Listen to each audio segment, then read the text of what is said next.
Welcome back to another technical deep dive here in the debug zone. Today we're tackling a big question and breaking it down with insights from other users. Hopefully this clears up some misconceptions and helps you get the answer you need.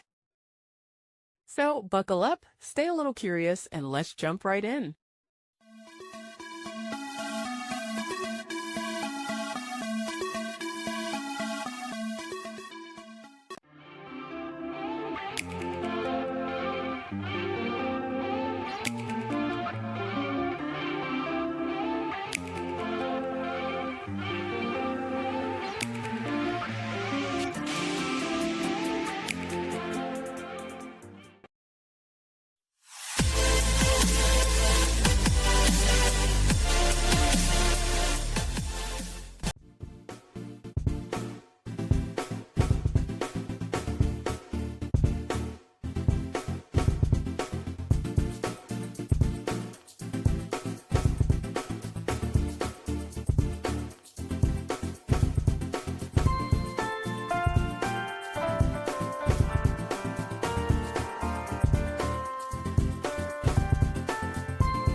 And that's a wrap.